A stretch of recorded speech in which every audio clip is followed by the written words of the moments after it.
ನಮಸ್ಕಾರ, ಶುಭೋದಯ. ಸಂಕಲ್ಪ ಸಿದ್ಧಿ ಕಾರ್ಯಕ್ರಮಕ್ಕೆ ತಮ್ಮೆಲ್ಲರಿಗೂ ಆತ್ಮೀಯ ಪ್ರೀತಿಯ ಸ್ವಾಗತ ಹೇಳ್ತಾ ಇರೋದು ನಾನು ಅನುಷಾ. ಮೊದಲನೇ ಬಾರಿ ನಮ್ಮ ಚಾನೆಲ್ ವೀಕ್ಷಿಸ್ತಿದ್ದೀರಾ ಅಂತಂದರೆ ಈಗಲೇ ಚಾನೆಲ್ನ ಸಬ್ಸ್ಕ್ರೈಬ್ ಮಾಡಿ, ನಮ್ಮ ವೀಡಿಯೋಸ್ನ ಲೈಕ್ ಮಾಡಿ. ಮನುಷ್ಯ ಅಂದಮೇಲೆ ಹಲವಾರು ರೀತಿಯಾಗಿರುವಂತಹ ಸಮಸ್ಯೆಗಳು, ತೊಂದರೆಗಳು, ಕಷ್ಟಗಳಿಗೆ ಒಳಗಾಗಿರ್ತಾರೆ. ವಿವಾಹ ವಿಳಂಬ ಆಗ್ತಿರ್ಬೋದು, ಆರೋಗ್ಯದ ಸಮಸ್ಯೆ, ಮನೆಯಲ್ಲಿ ಒಂದು ರೀತಿಯಾಗಿರುವಂಥ ಅಶಾಂತಿಯ ವಾತಾವರಣ ಇರ್ಬೋದು. ಇವೆಲ್ಲದರಿಂದ ಕೂಡ ನೀವು ಆದಷ್ಟು ಬೇಗ ಹೊರಗಡೆ ಬರಬೇಕು ಅಂತಂದರೆ ಈಗಲೇ ಇವತ್ತೇ ನೀವು ಅಕ್ಷಯ ವೃಕ್ಷವನ್ನು ಬರಮಾಡ್ಕೊಳ್ಬೇಕಾಗತ್ತೆ. ಸಾಕಷ್ಟು ಜನ ಕಾರ್ಯಕ್ರಮವನ್ನು ಹೊಸ ವೀಕ್ಷಕರು ವೀಕ್ಷಿಸ್ತಾ ಇದ್ದೀರಾ. ಇದ್ರ ಬಗ್ಗೆ ನಿಮಗೆ ಹೆಚ್ಚಿನ ಮಾಹಿತಿ ಬೇಕು ಅಂತಂದರೆ ಸ್ಕ್ರೀನ್ ಮೇಲೆ ಸಂಖ್ಯೆಗಳು ಬರ್ತಾ ಇದೆ, ನಂಬರ್ಸ್ಗೆ ನೀವು ಕಾಲ್ ಮಾಡಬಹುದು. ಇನ್ನು ಪ್ರತಿನಿತ್ಯ ಕೂಡ ನಮಗೆ ಹಲವಾರು ವಿಚಾರಗಳ ಬಗ್ಗೆ ಮಾಹಿತಿ, ಮಾರ್ಗದರ್ಶನ ನೀಡ್ತಾ ಇರುವಂಥ ಸ್ಪಿರಿಚುವಲ್ ಗುರು ಡಾಕ್ಟರ್ ವಿಷ್ಣುದತ್ತ ಗುರುಜಿಯವರು ಇವತ್ತಿನ ಕಾರ್ಯಕ್ರಮದಲ್ಲಿ ನಮ್ಮ ಜೊತೆಲಿದ್ದಾರೆ. ಬನ್ನಿ, ಹಾಗಿದ್ರೆ ಗುರುಗಳನ್ನ ಕಾರ್ಯಕ್ರಮಕ್ಕೆ ನಾವು ಬರಮಾಡ್ಕೊಳ್ಳೋಣ. ನಮಸ್ತೆ ಗುರುಗಳೇ, ಕಾರ್ಯಕ್ರಮಕ್ಕೆ ಭಕ್ತಿಯ ಸ್ವಾಗತ.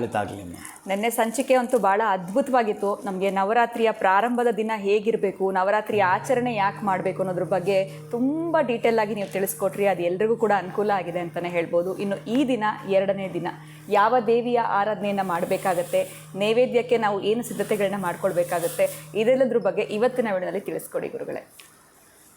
ಓಂ ವಿಶ್ವಸ್ಮೈ ನಮಃ.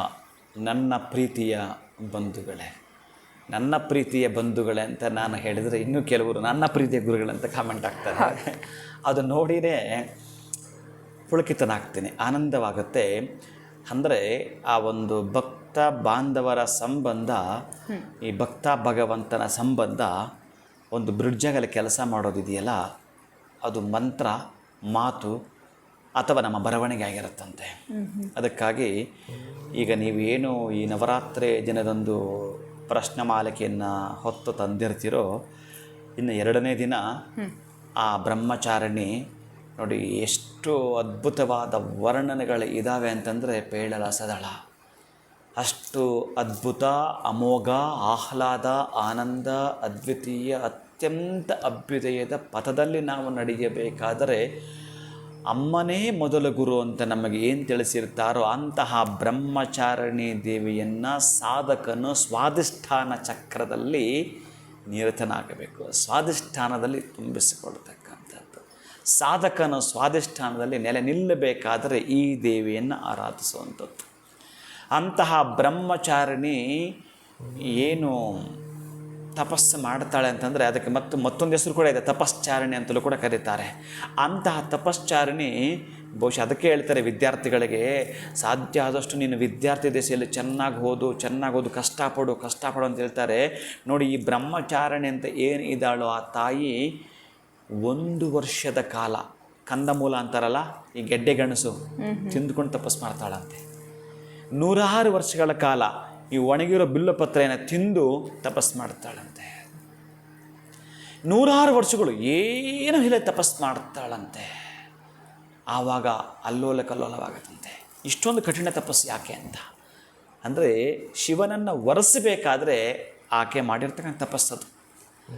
ಇನ್ನು ಮಕ್ಕಳು ಅವರ ವಿದ್ಯಾರ್ಥಿ ದಶೆಯಲ್ಲಿ ಅದಕ್ಕೆ ಹೇಳ್ತಾರೆ, ಈ ಸ್ಟೂಡೆಂಟ್ ಲೈಫು ಗೋಲ್ಡನ್ ಲೈಫ್ ಅಂತ ಹೇಳ್ತಾರಲ್ಲ, ಹಾಗೆ ನೀವು ಡಿಸೈನ್ ಮಾಡ್ಕೊಳ್ಳೋಕ್ಕೆ ಸಾಧ್ಯ ಇದೆ. ನೀವು ಅಲ್ಲೇನಾದರೂ ತಪ್ಪು ಮಾಡಿದ್ರೆ, ಅಲ್ಲೇನಾದರೂ ತಪ್ಪು ಮೀನ್ಸ್ ಕಾಲಹರಣ ಮಾಡೋದು, ನೀವು ಸಮಯವನ್ನು ಅಲ್ಲಿ ವ್ಯರ್ಥ ಮಾಡಿದಂದರೆ ನಿಮ್ಮ ಜೀವನ ಪೂರ್ತಿ ಕಷ್ಟಪಡಬೇಕಾಗತ್ತೆ. ಇಲ್ಲಿ ಸಮಯವನ್ನು ಕರೆಕ್ಟಾಗಿ ನೀವೇನಾದರೂ ಯೂಸ್ ಮಾಡಿಕೊಂಡ್ರೆ ಅದ್ಭುತವಾಗಿ ನಿಮ್ಮ ಪುಸ್ತಕ ಮಸ್ತಕ ಇದರಲ್ಲೇ ನೀವು ಹೊರಟ್ರೆ, ಒಂದು ತಪಸ್ಸಂತ ನೀವು ಇಲ್ಲಿ ಮಾಡಿಬಿಟ್ರೆ ಆಮೇಲೆ ನೀವು ಹೇಗೆ ಬೇಕೋ ಹಾಗಿರ್ಬೋದು, ಎಷ್ಟು ಚೆನ್ನಾಗಿ ಹೇಗಿರ್ಬೋದು ಆಗಿರ್ಲಿಕ್ಕೆ ಸಾಧ್ಯ ಇದೆ. ಅದಕ್ಕಾಗಿಯೇ ಬ್ರಹ್ಮಚಾರಣೆ ನಮಗೊಂದು ಇಂಟು ಕೊಡ್ತಾಳೆ, ಅದೊಂದು ಸೂಕ್ಷ್ಮ ದಶೆ. ಅದಕ್ಕೆ ತಪಶ್ಚಾರಣೆ ಅಂದರೆ ತಪಸ್ಸನ್ನು ನಾವು ಮಾಡ್ತೀವಿ ಅಂತಂದರೆ ಏನು ಬೇಕಾದರೂ ಪಡೆದುಕೊಳ್ಳಲಿಕ್ಕೆ ಸಾಧ್ಯವಿದೆ. ಅಂತಹ ತಪಶ್ಚಾರಣೆಯಾಗಿರ್ತಕ್ಕಂತಹ ಬ್ರಹ್ಮಚಾರಿಣಿಯನ್ನು ಆರಾಧನೆ ಮಾಡುವಂಥದ್ದು, ಪೂಜೆ ಮಾಡುವಂಥದ್ದು. ನಾನು ಕಳಶದಲ್ಲಿ ಹೇಳಿದ ಆವಾಹನೆ ಮಾಡ್ತಾ, ಓಂ ಭೂಹು ಭುವಃ ಸುವಃ ಭೂರ್ಭುವ ಸ್ವಃ ಬ್ರಹ್ಮಚಾರಿಣಿ ಆವಾಹಯಾಮಿ ಸ್ಥಾಪಯಾಮಿ ಪೂಜಯಾಮಿ ಅನ್ನೋದನ್ನು ಮಾಡುತ್ತಾ ಕಳಶದಲ್ಲಿ, ಮತ್ತೊಂದು ಕಳಶದಲ್ಲಿ ಅಥವಾ ಅದೇ ಕಳಶದಲ್ಲಿ ಕೂಡ ಮಾಡಿಕೊಳ್ತೀರಿ. ಅಂತಹ ವಿಶೇಷವಾಗಿರ್ತಕ್ಕಂತಹ ದೇವಿಯ ನೀವು ಚಿತ್ರವನ್ನು ನೋಡುವಂಥದ್ದು, ಜೊತೆಗೆ ಮಂತ್ರವನ್ನು ಕೇಳಿಸ್ಕೊಳ್ಳುವಂಥದ್ದು, ಮಕ್ಕಳು ಕೂಡ ಅದನ್ನು ಹೇಳುವಂಥದ್ದು. ನೀವು ನೈವೇದ್ಯವನ್ನು ಮಾಡ್ತೀನಿ ಅಂತಂದರೆ ದದ್ಯವನ್ನು, ಅಂದರೆ ವಿಶೇಷವಾಗಿ ದದ್ಯಾನ್ನ ಅಂತ ಕರೀತಾರೆ. ಅಂತಹ ದದ್ಯಾನ್ನ ಅಂತಂದರೆ ಮೊಸರನ್ನವನ್ನು ನೀವು ಮಾಡ್ತಕ್ಕಂತಹದ್ದು ವಿಶೇಷವಾಗಿರತಕ್ಕಂತಹದ್ದು. ಅದರಲ್ಲೂ ಇನ್ನೊಂದು ವಿಶೇಷ ಅಂತಂದರೆ ಮನೆಯಲ್ಲಿ ನಮ್ಮ ಮಾತಿಗೆ ಒಂದು ವೆಯ್ಟ್, ನಮ್ಮ ಮಾತಿಗೆ ಒಂದು ತೂಕ, ಎಲ್ಲೇ ಮಾತಾಡಿದ್ರೂ ಅದು ಬರಬೇಕಾದರೆ ಈ ಗಂಡ ಹೆಂಡತಿ ಅಥವಾ ಅಮ್ಮ ಮಕ್ಕಳು ಯಾರೇ ಆಗಿರಲಿ ಬಿಡು, ಅವರು ಜಗಳ ಆಡ್ತಿರ್ತಾರೆ ಅಂತಂದರೆ ಅವ್ರದ್ದೊಂದು ರೀತಿಯ ರಾಹು ಕೇತು ಆಗಿರ್ತಾರಂತೆ. ಅಮ್ಮನಿಗೆ ಮಾಡಿದರೆ ಕೇಸರಿ ಬಾತು ಮನೆಯಲ್ಲಿ ನಡೆಯಲ್ವಂತೆ ರಾಹು ಕೇತು ಅನ್ನೋ ಅಷ್ಟು ಜಗಳ. ಅದಕ್ಕಾಗಿ ಕೇಸರಿ ಬಾತು ನೀವು ನೈವೇದ್ಯವನ್ನು ಮಾಡುವಂಥದ್ದು. ಇನ್ನು ದದ್ಯಾನ್ನವನ್ನು ಅಂದರೆ ನೀವು ಮೊಸರನ್ನವನ್ನು ನೈವೇದ್ಯವನ್ನು ಮಾಡುವಂಥದ್ದು ಬ್ರಹ್ಮಚಾರಣೆಗೆ ಮಾಡಿಕೊಳ್ಳುತ್ತೀರಿ. ಅಂತಹ ಅಕ್ಷಮಾಲ ಕಮಂಡಲವನ್ನು ಹಿಡಿದು ಆಕೆ ಕಾಣಿಸ್ಕೊಳ್ತಂತಂದರೆ ಅಷ್ಟು ಇರಲ್ಲ. ಆ ಮಾಲೆ ಹಿಡಿದು ನಿಂತಿರಬೇಕಾದ್ರೆ ಅಷ್ಟೊಂದು ಅದ್ಭುತ ಇರುತ್ತವೆ. ಅದಕ್ಕಾಗಿ ವಿಶೇಷವಾಗಿ ಆ ಮಂತ್ರವನ್ನು ಕೇಳ್ತಾ ಅಮ್ಮನ ಸಾನ್ನಿಧ್ಯಕ್ಕೆ ಬೆಳಗ್ಗೆ, ಮಧ್ಯಾಹ್ನ, ಸಾಯಂಕಾಲ 3 ಸಂದರ್ಭಗಳು ಮಾಡಬೇಕು. ನಾವು ಕೆಲಸಕ್ಕೆ ಹೋಗಬೇಕು, ಬೇಕಾದಷ್ಟು ನಮಗೆ ವರ್ಕ್ ಇದೆ ಅನ್ನೋವಾಗ ಸಾಯಂಕಾಲವಾದರೂ ಅಟ್ಲೀಸ್ಟ್ ಮಾಡಿಕೊಳ್ತಕ್ಕಂಥದ್ದು. ಸ್ವಲ್ಪ ಹೆಚ್ಚಿಗೆ ಸಾಯಂಕಾಲ ಆ ಅಮ್ಮನ ಜೊತೆಗೆ ನೀವು ಕಾಲಹರಣ ಮಾಡೋದು. ಹೇಗೆ ಅಂತಂದರೆ ಮನೆಯಲ್ಲಿ ಪೂಜೆ ಮಾಡಿದ್ರಿ, ಇನ್ನೆಲ್ಲ ದೇವಸ್ಥಾನಕ್ಕೆ ಒಂದು ಕಡೆ ಹೋಗಿ ಬರುವಂಥದ್ದು. ದೇವಸ್ಥಾನಕ್ಕೆ ಒಂದಷ್ಟು ಬಿಡಿ ಹೂವನ್ನು, ಮಲ್ಲಿಗೆ ಹೂಗಳನ್ನು ಇವತ್ತು ಸುವಾಸನೆ ಬೀರ್ತಾ ಇರತಕ್ಕಂತಹ ಪರಿಮಳಯುಕ್ತವಾಗಿರ್ತಕ್ಕಂಥ ಮಲ್ಲಿಗೆ ಹೂಗಳನ್ನು ನೀವೇನಾದರೂ ದಾನ ಮಾಡಿದ್ರೆ ನಮ್ಮ ಮನೆಯಲ್ಲಿ ಕೆಲವೊಂದು ಕಲ್ಮಶಗಳಿರ್ತಾವಂತೆ, ಗೊತ್ತಿಲ್ಲದೆ ಬ್ಲಾಕೇಜಸ್ ಆಗಿರುವಂಥದ್ದು. ಅದು ಏನು ದುಡ್ಡಲ್ಲಾಗಿರಬಹುದು, ನೆಗೆಟಿವಲ್ಲಿ ನಾನಾ ಥರ ಇದೆ, ಅದೆಲ್ಲವೂ ಕೂಡ ಕಳೀಲಿಕ್ಕೆ ಇದೊಂದು ಸುವರ್ಣ ಅವಕಾಶ, ಸುವರ್ಣ ಪಥದಲ್ಲಿ ನಿಮ್ಮನ್ನು ನಡೆಸ್ತಾಳಂತೆ. ಅಂತಹ ಮಂತ್ರವನ್ನು ನಾವೆಲ್ಲರೂ ಇದೀಗ ಕೇಳೋಣ. ಓಂ ದಧಾನಾಕರ ಪದ್ಮಾಭ್ಯಾಂ ಅಕ್ಷಮಾಲಾಕಮಂಡಲೋ ದೇವಿ ಪ್ರಸೀದತು ಮಯಿ ಬ್ರಹ್ಮಚಾರಿಣ್ಯನುತ್ತಮ ಬ್ರಹ್ಮಚಾರಿಣ್ಯನುತ್ತಮ. ಅಂತಹ ಬ್ರಹ್ಮಚಾರಿಣಿ ಎನ್ನುವುದು ಏನು ಬ್ರಹ್ಮಚರ್ಯ, ಗೃಹಸ್ಥ, ವಾನಪ್ರಸ್ಥ, ಸನ್ಯಾಸ ಇದಾವೋ ಅದಕ್ಕೆ ನೀವು ಕಲ್ಪಿಸಿಕೊಂಡರು ಇನ್ನೂ ಒಂದು ಹೆಜ್ಜೆ ಮುಂದೆ ಹೋಗಿ ಶುದ್ಧ ಸ್ಫಟಿಕ ಸಂಕಾಶ, ಅದು ಅತ್ಯಂತ, ಅದಕ್ಕೆ ಈ ಶರದೃತು ಅಂತಕ್ಕಂಥದ್ದು ಪಟೀರ ಶುದ್ಧ ಅಂತಕ್ಕಂತಹದ್ದಿರುತ್ತೆ. ಈ ಮೇಘಗಳು ಹೆಂಗಿರ್ತವೆ ಒಮ್ಮೆ ನೋಡಿ ನೀವು, ಈ ಮೊಸರು ಗಡ್ಡೆಗಳ ಥರ ಇರ್ತವೆ ಈ ಒಂದು ಋತುವಿನಲ್ಲಿ.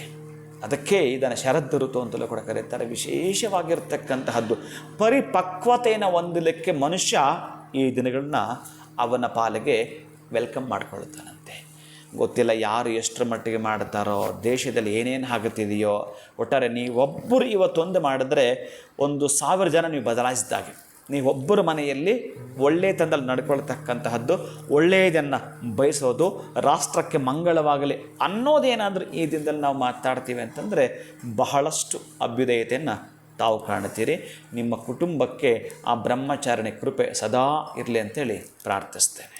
ಇನ್ನು ನವರಾತ್ರಿಯ 2ನೇ ದಿನ ಬ್ರಹ್ಮಚಾರಿಣಿ ದೇವಿಯ ಆರಾಧನೆಯನ್ನು ಹೇಗೆ ಮಾಡಬೇಕು, ಮೊಸರನ್ನ ನೈವೇದ್ಯ ಮಾಡಬೇಕು ಅಂತ ತಿಳಿಸಿದ್ರಿ. ಅದರ ಜೊತೆಯಲ್ಲಿ ಮನೆಯಲ್ಲಿ ಕೇಸರಿ ಬಾತ್ ಮಾಡಿದ್ರೆ ಮನೇಲಿ ಇರೋದಿಲ್ಲ ರಾಹು ಕೇತು ಅಂತ ಕೂಡ ತಿಳಿಸಿದ್ರಿ. ಭಾಳ ಅದ್ಭುತವಾಗಿತ್ತು ಗುರುಗಳೇ, ಬಹಳ ಧನ್ಯವಾದಗಳು ತಮಗೆ. ನಮಸ್ಕಾರ.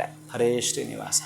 ಗುರುಗಳು ಅದ್ಭುತವಾಗಿ ತಿಳಿಸಿದ್ರು. ನಮ್ಮಲ್ಲಿರುವಂಥ ಯಾವುದೇ ರೀತಿಯಾಗಿರುವಂಥ ಬ್ಲಾಕೇಜಸ್ ಹೋಗಬೇಕು ಅಂತಂದರೆ ಇವತ್ತು ನೀವು ಯಾವ ದೇವಿಯ ಆರಾಧನೆಯನ್ನು ಹೇಗೆ ಮಾಡಬೇಕು ಅಂತ ವಿಡಿಯೋನ ಮುಗಿಸುವಂತಹ ಸಮಯ ಆಗಿದೆ. ನಮಸ್ಕಾರ.